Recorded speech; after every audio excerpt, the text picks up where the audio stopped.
Bonjour à toutes et à tous et bienvenue sur Chafina, votre chaîne du partage de la passion du cinéma et de la pop culture, pour cette fois-ci du cinéma. Aujourd'hui nous allons parler du film Dragon Ball Super Hero qui est prévu pour sortir le 5 octobre 2022 dans les salles obscures françaises, mais dont certains chanceux, dont je fais partie, ont pu assister à une avant-première ce 2 octobre 2022. Ceci étant dit, parlons de ce film d'animation.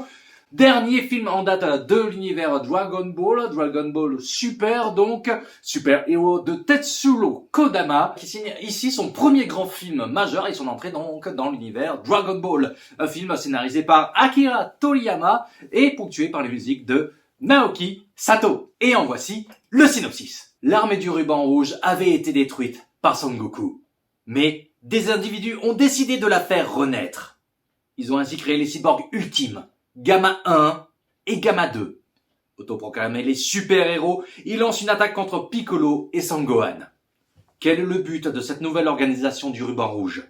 Face à ce danger qui se rapproche, il est temps pour les vrais héros de se réveiller. Le film devait sortir initialement au Japon en avril avant d'être repoussé à juin suite à un piratage de la Toei. Il aura fallu attendre octobre pour que la France puisse découvrir le dernier long métrage en date de l'univers Dragon Ball. Donc, depuis tout ce temps, son scénario et son histoire sont plus ou moins connus de tous, puisque ça a largement fuité en ligne.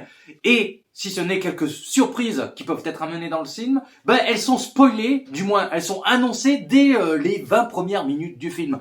Donc ça sera une vidéo, un avis, avec spoiler. Tout d'abord, le film va commencer par une introduction qui va nous permettre de redécouvrir le combat de Goku et ses amis face à l'armée du ruban rouge de l'époque Dragon Ball à Dragon Ball Z, en arrivant ensuite à Dragon Ball Super, où nous allons suivre les personnages de Carmine et Magenta, des successeurs, va-t-on dire, de l'armée du ruban rouge, notamment pour Magenta qui est le fils du commandant Red de l'armée du ruban rouge. Ça fait beaucoup de ruban rouge dans la même phrase. Mais oui, nous allons suivre donc ces deux personnages-là qui ont pour objectif de faire renaître de ses cendres l'armée du ruban rouge. Pour cela, ils vont recruter le docteur Edo, qui n'est autre que le petit-fils du docteur Gero et qui partage l'intelligence de son aïeul. Ainsi, après lui avoir bien bourré le crâne, ils vont le convaincre de créer pour la nouvelle armée du ruban rouge les cyborgs Gamma 1 et Gamma 2, des super-héros programmés qui ont pour objectif de vaincre l'organisation maléfique dirigée par Bulma et consorts. C'est ainsi que l'histoire va basculer sur Piccolo qui entraîne Pan, une Pan qui va retourner assez rapidement à l'école et qui nous fait justement penser sur certains aspects à la relation qu'entretenait Piccolo avec Gohan au tout début de Dragon Ball Z.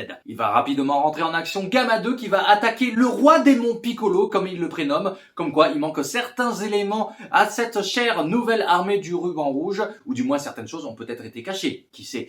Mais oui, Gamma 2 va donc attaquer Piccolo. Une première confrontation qui va se solder par une victoire pour Gamma 2 et qui va amener Piccolo à enquêter justement sur cette nouvelle armée du ruban rouge et ainsi découvrir les noirs desseins qu'elle projette, notamment la création d'une nouvelle entité, Cell Max. Une créature à nul autre pareil qui pourrait permettre à l'armée du ruban rouge d'asservir le monde, voire même de l'anéantir. Je vous passe une transition ensuite sur le monde de Beerus où on va voir Goku et Vegeta en train de s'entraîner avec Broly. Une séquence qui casse quelque peu le rythme du film et qui a surtout pour objectif de servir de gag pour justement justifier le pourquoi du comment ces deux personnages, Goku et Vegeta, n'interviendront pas dans l'histoire du long métrage. Par la suite arrivera ce qui doit arriver, mais Gohan va se retrouver impliqué dans ce nouveau conflit car Pan se retrouvera enlevé. Mais je m'arrête ici pour ce qui est de l'histoire du film pour que vous puissiez bien tout de même en profiter. Restez tout de même jusqu'au bout, puisqu'il y a une scène post-générique. Avec l'histoire de Dragon Ball Super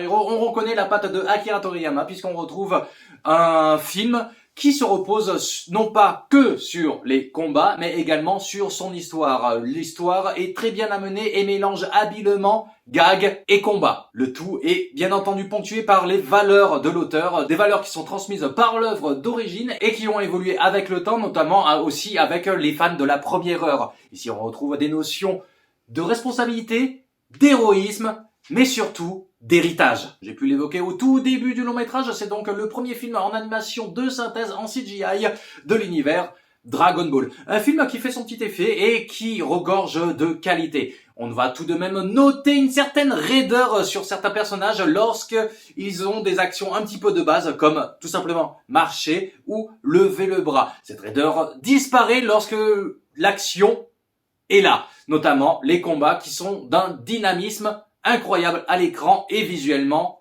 parlant, ce qui permet de faire disparaître cette raideur évoquée. Le tout est ponctué par la musique de Naoki Sato qui m'a agréablement surpris. Franchement, cette bande originale est superbe.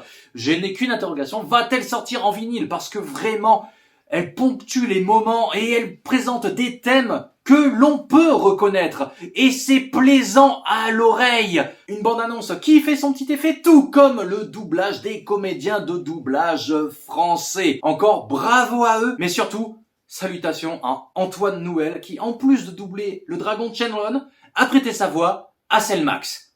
Et pour ce qui est du doublage de Selmax, respect à lui. Ça devait se cantonner qu'à des cris. Enfin bref, franchement moi, ça a été un régal. Vraiment, c'est ce savant mélange, ce parfait dosage entre humour, valeur, action, qui ont fait que moi, vraiment, j'ai pris plaisir. Franchement, ce film, pour moi, c'est peut-être un des arcs, une des choses qui a été le mieux écrite et réalisée dans Dragon Ball Super. On n'aime pas, mais ici, ce film renvoie à l'essence même de Dragon Ball. Et juste pour cela, je vous recommande d'aller vous en faire votre propre idée en espérant que votre salle de cinéma puisse vous le proposer. Ceci étant dit, je n'ai pas plus à vous dire. J'espère que cette vidéo vous aura plu. Et si c'est le cas, n'hésitez pas à me le dire en commentaire, à lancer le débat en commentaire de ce que vous en pensez, ou même à me dire en commentaire ce que vous aimeriez voir prochainement sur la chaîne.